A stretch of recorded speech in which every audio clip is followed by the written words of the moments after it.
Once there was a boy named Nicky who wanted his new mittens made from wool as white as snow.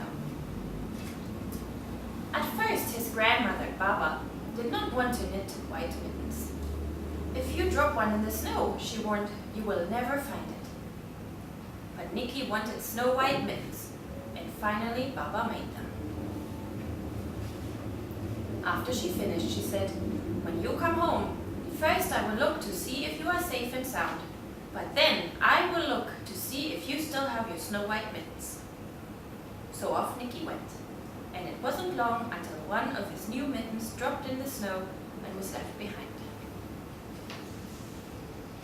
A mole, tired from tunneling along, discovered the mitten and burrowed inside. It was cozy and warm and just the right size, so he decided to stay. A snowshoe rabbit came hopping by. He stopped for a moment to admire his winter coat. It was then that he saw the mitten and he wiggled in, feet first. The mole didn't think there was room for both of them, but when he saw the rabbit's big kickers, he moved over. Next, a hedgehog came snuffling along. Having spent the day looking under wet leaves for things to eat, he decided to move into the mitten and warm himself. The mole and the rabbit were bumped and jostled, but not being ones to argue with someone covered with prickles, they made room.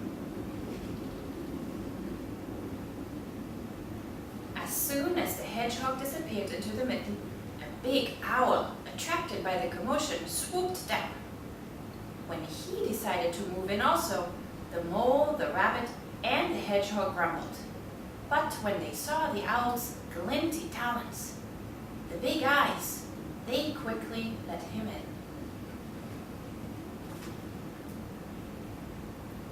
Up through the snow appeared a badger.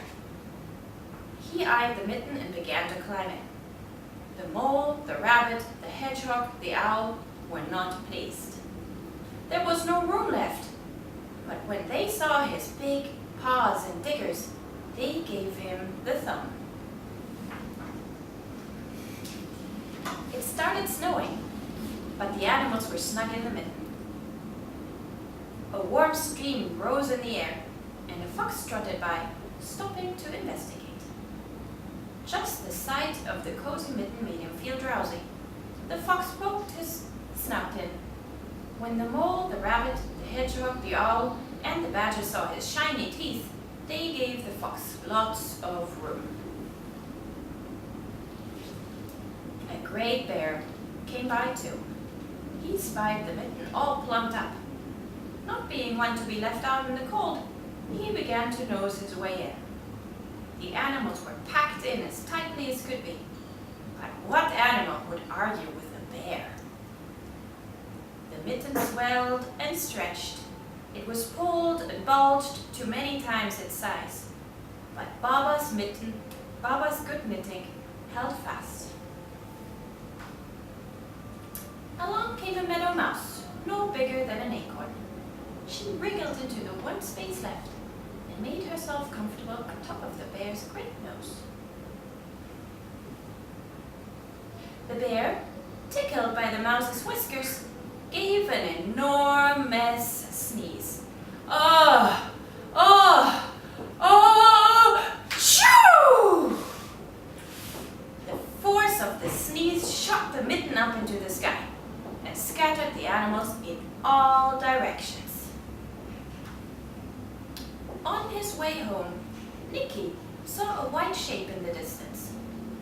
It was the lost mitten, silhouetted against the blue sky in the air. As he ran to catch his snow-white mitten, he saw Baba's face in the window. First she looked to see if he was safe and sound, and then she saw that he still had his both new